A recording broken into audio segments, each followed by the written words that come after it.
e disse: meu Deus, estou confuso e envergonhado para levantar a ti a minha face, meu Deus, porque as nossas iniquidades se multiplicaram sobre a nossa cabeça e a nossa culpa tem crescido até os céus. E agora, convidar os irmãos para que abram, ou melhor, eu li Esdras capítulo 9, versículo 6. É Isaías capítulo 9, versículo 6. Os irmãos estão ouvindo Esdras, mas não é Esdras. Mas aquele texto servirá de base para o início da nossa mensagem. Diz assim o versículo 6: porque um menino nos nasceu, um filho se nos deu, e o principado estará sobre os seus ombros, e se chamará o seu nome, Maravilhoso Conselheiro, Deus Forte, Pai da Eternidade, Príncipe da Paz. Quando Deus escolheu Abraão para tornar-se o pai de grande multidão, mas especificamente para criar a linhagem da qual viria o prometido, o Salvador, o Messias, Deus trabalhou nesta família para que eles fossem cumpridores da sua vontade. Multiplicados que foram, através de Isaac, Jacó, as 12 tribos, descendo para o Egito, cresceram as multidões, e conquanto tivessem chegado como hóspedes honrados no tempo de José, tornaram-se escravos no tempo de Faraó e no tempo de Moisés. Naquela época, Deus se revelou para Moisés, dizendo a ele: tira o meu povo do Egito. E disse que ele daria leis para que este povo seguisse a vontade do Criador, preparando-os para cumprir a promessa daquele que viria esmagar a cabeça da serpente. Então, Moisés, sob o poder de Deus, depois das 10 pragas que Deus trouxera sobre o Egito, saiu com os bens do Egito numa multidão grandiosa, e atravessaram o Mar Vermelho e vagaram por poucos dias, até que diante deles Deus se manifestou em poder no Monte Sinai, trazendo-lhes o decálogo, a lei, os 10 mandamentos e outros mais de 600 mandamentos, para que Israel os cumprisse e se tornasse, diante de toda a humanidade, a nação sacerdotal. No entanto, Israel, mesmo no deserto, pecou contra Deus. Mesmo vendo as manifestações divinas que Deus lhes dava, fazendo a água brotar, fazendo o pão do céu cair, fazendo a água amarga tornar-se potável, ainda assim, o povo de Israel virou as costas para o seu Criador. E quando, na ocasião dos espias olharem a Palestina e verem se era uma boa terra, e de fato voltaram com as informações dizendo: a terra é boa, mas os espias, com exceção de 2, disseram ao povo de Israel: a terra é boa, mas o povo é forte, impossível de ser conquistado. Mas naquele momento, quando Josué e Caleb, 2 daqueles espias, diziam: vamos ter coragem, vamos conquistar, e os outros dizendo: não vamos conseguir, porque vão matar os nossos filhos. Deus diz para Israel: vocês estão com medo de cumprir a minha ordem para proteger os filhos de vocês? Pois eu lhes digo: vocês morrerão nesse deserto, e os filhos que vocês tiveram medo que fossem mortos entrarão na terra prometida. Vagaram por 40 anos no deserto, e então entraram na terra prometida, agora sob a liderança de Josué. E entrando, receberam as ordens e as determinações de Deus: cumpram a minha vontade, obedeçam às minhas leis. E num período de 30, 40 anos, conquistaram grande parte daquela terra. E Deus dissera: não façam amizades com a sociedade ao redor, vocês são um povo exclusivo, um povo que deve obediência a mim, não tenham medo desses deuses. Mas Israel não só fez amizade com os povos do lado, como não os exterminou do seu território, e também passou a exercer dentro da sua sociedade um sincretismo religioso, cultuando a Jeová, mas cultuando os deuses das regiões ao redor. E Deus disse: se vocês não obedecerem às minhas leis, vocês sairão da terra prometida, vocês serão cativos. E Israel desenvolveu-se, cresceu, povoou as cidades.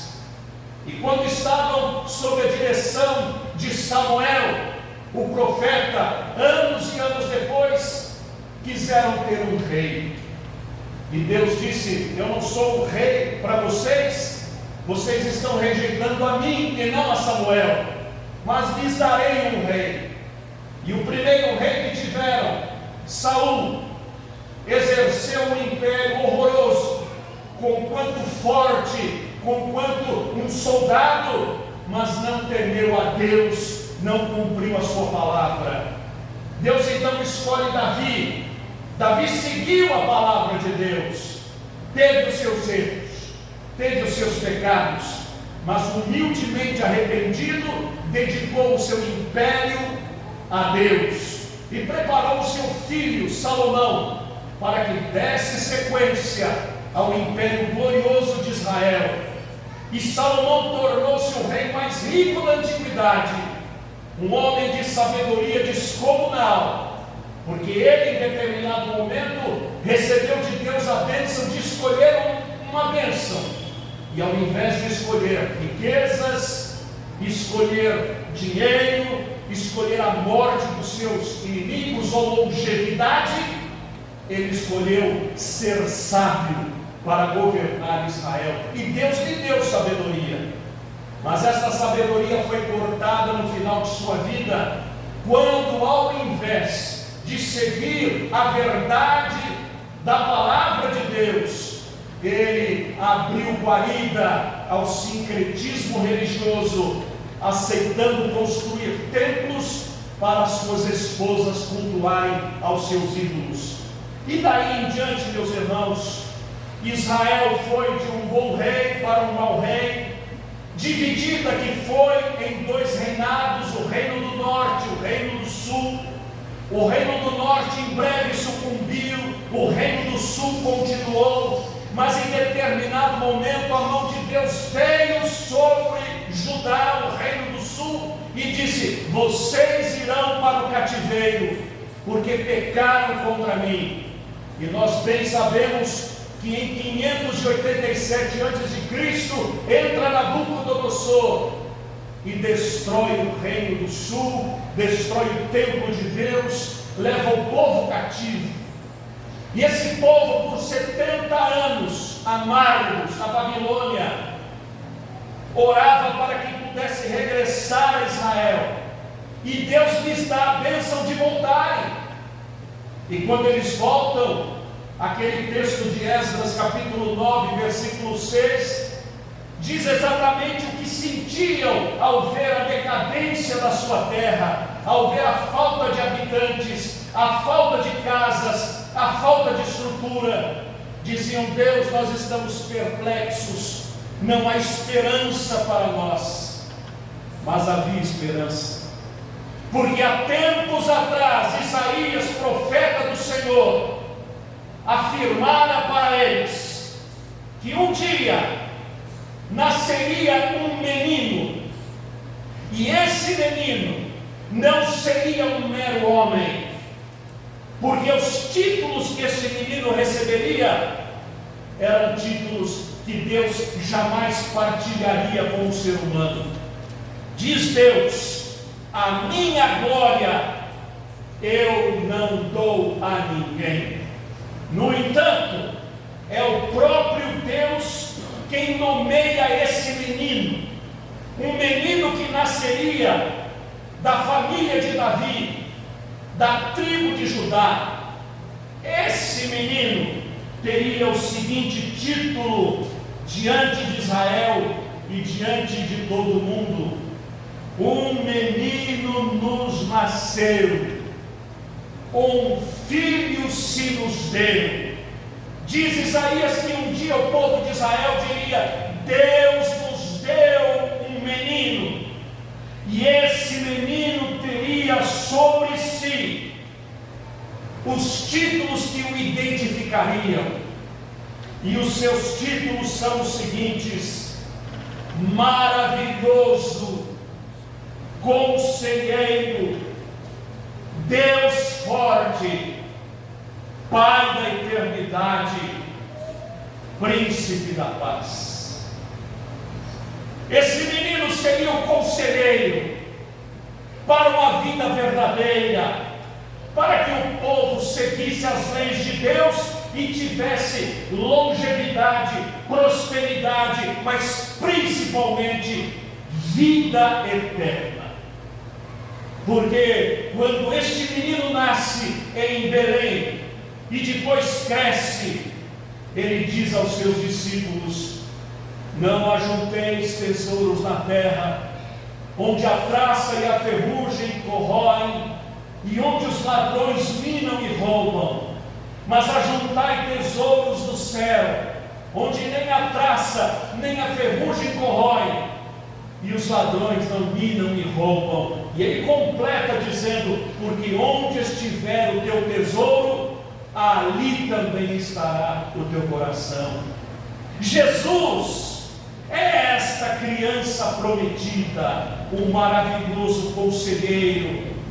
Nós não precisamos dos coaches, nós não precisamos de gente que nos ensine a viver a vida cristã, senão a palavra de Deus, que nos dá toda a diretriz para que nós vivamos de maneira que agrade ao Senhor. É Deus, na sua palavra, que nos prepara para uma vida santa, íntegra, reta e dedicada a Ele.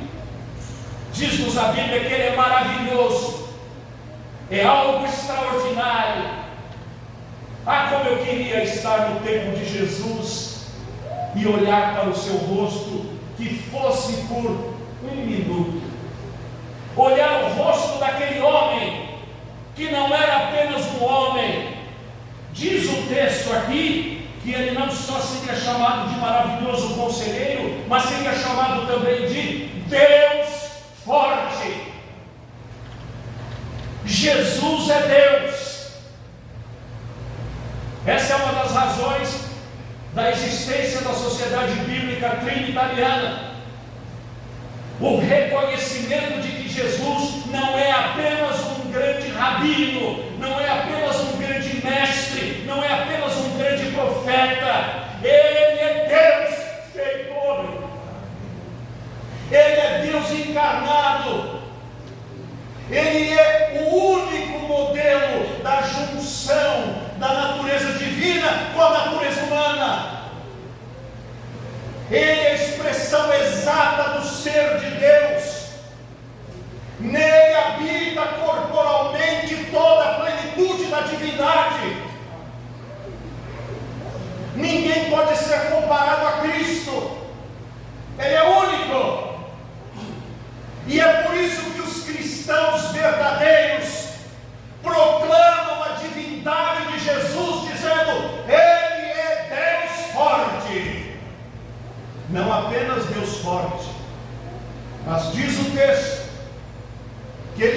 chamado também de Pai. Conquanto Jesus seja o Filho unigênito de Deus, e nessa estrutura familiar, aqueles que o recebem como seu Senhor e Salvador são irmãos adotivos de Jesus, conforme diz João capítulo 1, versículos 11 e 12, veio para o que era seu, porém os seus não o receberam, mas a todos quantos o receberam, deu-lhes o poder de serem chamados filhos de Deus. Então, conquanto sejamos irmãos mais novos de Jesus, pela filiação adotiva de Deus, Ele é Deus, Pai da eternidade. Quando estava se despedindo dos seus apóstolos, e eles estavam entristecidos, e o texto que o irmão Aquino leu agora pela manhã, nos fala exatamente aquilo. Não se turbe o vosso coração, credes em Deus, crede também em mim. Em determinado momento deste diálogo, um dos discípulos diz: Senhor, mostra-nos o Pai, e isto nos basta. E Jesus se vira para ele, certamente olhando para os seus olhos, e diz assim: Filipe, estou há tanto tempo convosco e ainda não me conheceis? Quem vê a mim, vê ao Pai. Em outro momento de sua prédica, ele diz: eu e o Pai somos um. Antes que Abraão existisse, disse Jesus: eu sou.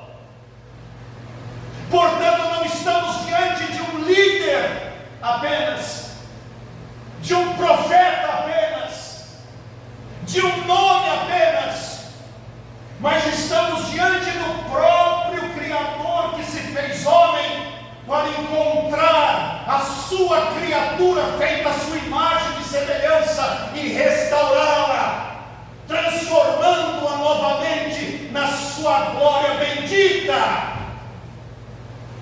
Ele é o Pai da eternidade, é Ele quem gera em nosso coração a nova vida,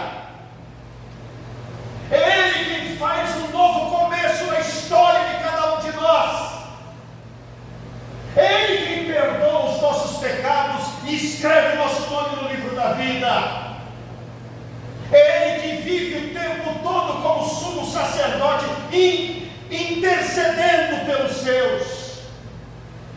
Ele que prometeu: eis que estou convosco todos os dias, até a consumação dos séculos.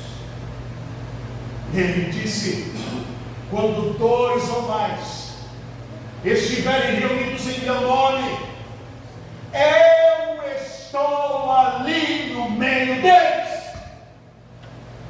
Portanto, diz Isaías que ele seria chamado de Deus forte, Pai da eternidade, e concluindo, diz ele, Príncipe da paz.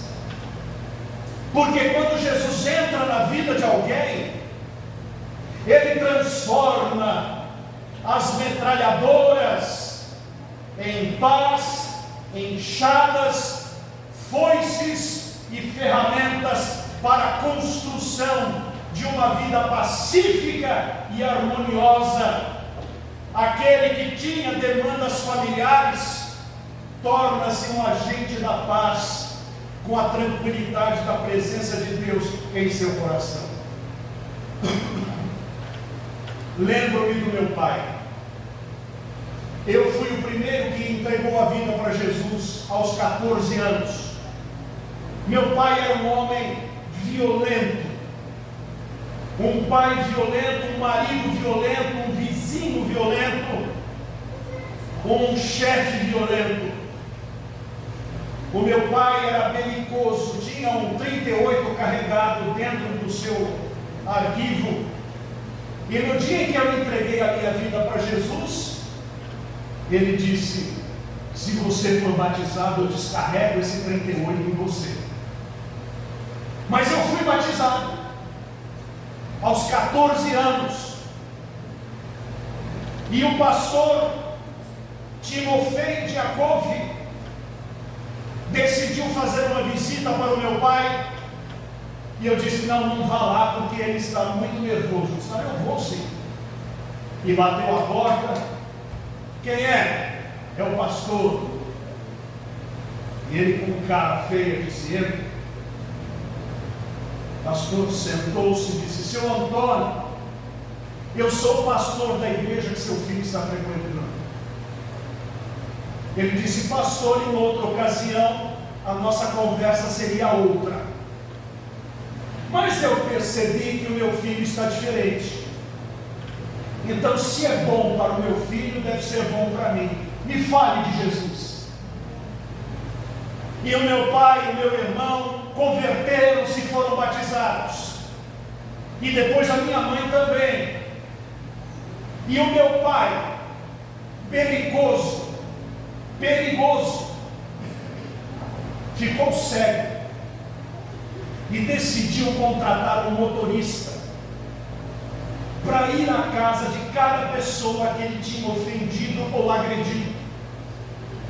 E ele então batia a porta: pois não, aqui é o Antônio, lembra de mim, o Paulinho, do Banco do Brasil? Ah, sim, eu vim aqui porque eu fui muito mal para você, e eu vim aqui pedir perdão, porque Cristo me perdoou dos meus pecados, mas eu tenho que me reconciliar. Você me perdoa? O meu pai rompera com um irmão dele, José, por causa de um pedaço de terra, e eles trocaram tiros no pasto. Mas eles eram tão ruins de tiro que mataram um coelho, mas o tiro não pegou em ninguém. Mas não se falaram mais. Meu tio morava em Camanducaia, Minas Gerais, e meu pai foi para lá com o motorista. Chegou lá e disse: ô José, aqui é o Antônio, posso entrar? Pode. José, eu fui muito ruim para você, e eu vim aqui pedir perdão, porque Jesus mudou a minha vida, e eu não quero partir desse mundo sem me reconciliar com você. Aí meu tio José disse assim: ô Antônio, me dá a sua mão aqui. Deu. Bota a mão no meu joelho. Quando colocou a mão no joelho, ele não tinha mais joelho. Ele disse: eu também estou doente, Antônio. A diabetes cortou a minha perna, eu também estou muito mal. E eu também entreguei minha vida para Jesus, Antônio. Então eu também peço perdão a você pelas coisas que eu fiz. Você me perdoa, meu irmão? E os dois se abraçaram e se reconciliaram. Sabe por quê? Porque Jesus é o príncipe da paz. Jesus é o restaurador de famílias. Jesus é o restaurador de amizades. Jesus é o transformador de corações e de mente, porque Ele é Deus, e Ele está disponível para tornar-se em nossa vida muito mais do que um nome, muito mais do que um rótulo. Ele é o Senhor da nossa vida, e nós devemos a Ele a nossa obediência. Portanto, meus irmãos, a oração feita lá em Esdras, estamos confusos, estamos desesperados. Agora não apenas os judeus, mas nós, os gentios, podemos olhar para Jesus e dizer: Senhor, não estou mais confuso, não estou mais desesperado, porque Tu és a minha luz e a minha salvação. E que assim seja, em nome dEle, de Jesus. Amém.